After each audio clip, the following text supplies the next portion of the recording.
गणपति जी महाराज की जय। कार्तिक स्नान का बहुत महत्व है। कार्तिक स्नान का मतलब सुबह सूर्योदय से पहले उठ के स्नान करना, सूरज जी को जल देना, तुलसा जी में जल देना, कार्तिक की कहानियाँ सुनना। तो मैं अब आपको कार्तिक महत्व की कहानी सुनाऊंगी। एक इल्ली थी, एक था घुण। दोनों दोस्त थे। एक बार इल्ली ने कहा चल घुण, कार्तिक शुरू हो गया, कार्तिक स्नान करें। गुणिये ने कहा मैं नहीं करूँगा, तुम करो, तुम में बहुत ताकत है, तुम गिरी छुआरों में रहती हो, मैं तो मोट बाजरे में रहता हूँ, मेरे में ताकत नहीं है। इल्ली ने सुबह उठ के जल्दी स्नान किया। राजा के घर में बेटी का जन्म हुआ। उसका अगला राजा के घर बेटी हुई तो बड़ी हो गई। राजा ने अपनी बेटी की शादी करी और कहा बेटी मैंने अपने सामर्थ्य के अनुसार सब कुछ दिया है, अगर तुम्हें कुछ और इच्छा है तो बताओ। तो कहा पिताजी मेरी कोई इच्छा नहीं है, बस ये बाहर तालाब में जो मेंढक रहता है इसको मेरे साथ भेज दो। तो कह ठीक है। उस मेंढक को सोने की छोटी सी संकड़ लगा दी और उसको उसके साथ भेज दिया। उसने अपने यहाँ ले जाके नीचे उसे रख दिया। अब जब भी वो सीढ़ियों से उतरती तो वो मेंढक कहता है ए भाई रिम को, ए भाई जिम को, थोड़ा सा पानी डाल तो प्या। तो वो कहती कि अरे भाई मेंढका, मैंने तुझे कहा था ना कार्तिकड़ा नहा। एक बार राजा ने सुना और कहा कि तुम इससे क्या बात कर रही हो। कहा कुछ नहीं कर रही। क्या नहीं, बताओ, बताना पड़ेगा तुम्हें, बात करती हो तुम इससे। तो कहा कि मैं इससे कुछ नहीं बात करती, बात यह है कि पिछले जन्म में ये था घुण, मैं थी इल्ली, मैंने कार्तिक स्नान किया, इसने नहीं किया, उसके पुण्य से मैं राजा के घर बेटी हुई, ये मेंढक बना। तो क्या कार्तिक स्नान का इतना महत्व है, हम दोनों जोड़े से कार्तिक स्नान करेंगे। कार्तिक आया, दोनों ने जोड़े से स्नान किया, वैकुंठ वास पाया और बहुत पुण्य प्राप्त किया। कार्तिक स्नान का बहुत महत्व है। शुरू के नहीं कर सके, आखिर के 5 दिन सुबह उठ के सूर्योदय से पहले स्नान करना, तुलसा जी में और सूरज जी को जल चढ़ाना और सब कार्तिक महत्व की कहानियाँ सुनना।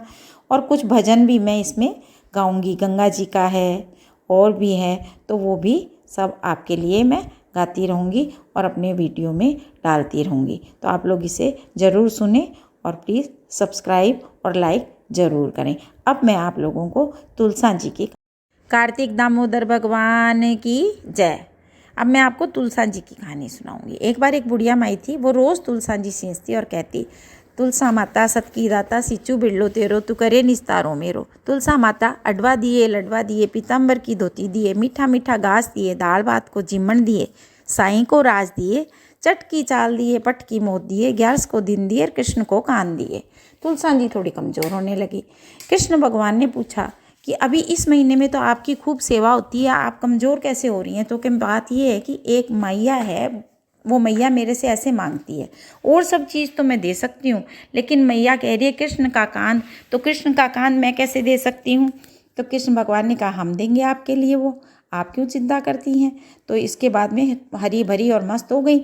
अंत समय आया, बुढ़िया माई मृत्यु को प्राप्त हुई। अब जो वह इतनी भारी हो गई कि उठा रहे हैं तो उठ नहीं रही। एक 15-16 साल का बालक आया, उसने कहा भाई हटो, मुझे भी देखने दो। और जाके उसने जो ही उंगली ही छुई थी कि बुढ़िया माई तो फूल सी हल्की हो गई।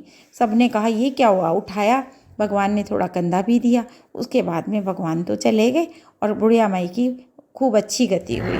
तो इस तरह से प्रभु अपना वादा और वचन ज़रूर पूरा करते हैं। कहते सुनते भला हो, जो भी कहते हैं सुनते हैं। कार्तिक दामोदर भगवान की जय, गंगा मैया की जय।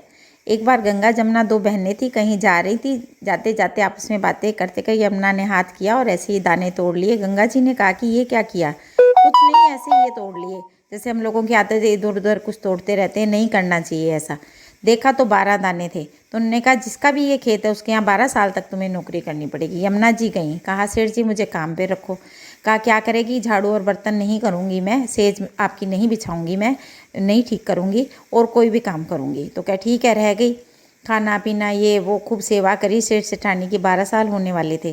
तो उतने में सेठ सेठानी ने कहा हमारा मन है गंगा जी में स्नान करने का, हम गंगा मैया स्नान करने जा रही हैं, तुम यमुना घर का ध्यान रखना। तो क्या ठीक है, ये मेरी अंगूठी ले जाओ और गंगा जी को बोलना तुम्हारी बहन यमुना ने दी है, गोरी गोरी भैया हरी हरी चूड़ियाँ ले लेंगी। वो हंसने लगे, अच्छा।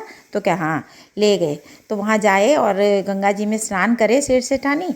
अब सेठानी जी ने कहा सेठ जी अपनी अंटी में से वो अंगूठी निकालो जो यमुना ने दी है। सेठ जी ने निकाली और बोला लो भाई तुम्हारी बहन यमुना ने दी है, गोरी गोरी भैया हरी हरी चूड़ियाँ सच में ले ली। सेठ सेठानी तो हैरान हो गए देख के। घर वापिस आए, कहा यमुना हमने अंगूठी दी और हाथ से सच में गोरी गोरी भैया हरी हरी चूड़ियाँ ले ली। तो और कहा कि तुम्हारा समय पूरा हो गया, अब तुम वापस आ जाओ।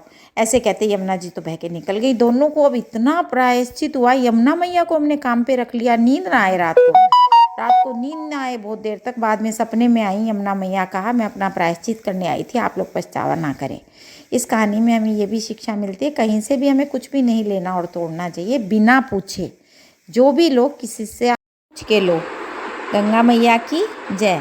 हर हर गंगे हर हर बोल, हर हर गंगे हर हर बोल, मुक्ति का रास्ता आंखें खोल, क्यों मूर्ख गफलत में सोता, जगने वाला चेतन होता, एक मन हो के लगा ले गोता, अपना प्यारा प्रीतम टोल।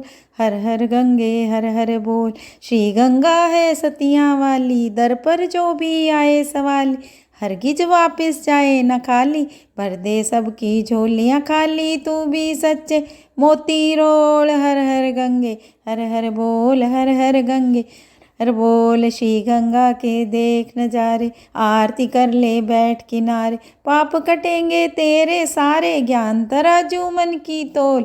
हर हर गंगे हर हर बोल, एक मन हो के डुबकी लगा ले, श्री चरणों में ध्यान लगा ले, जन्म मरण में फिर नहीं आवे, अपना प्यारा प्रीतम टोल। हर हर गंगे हर हर बोल, हर हर गंगे।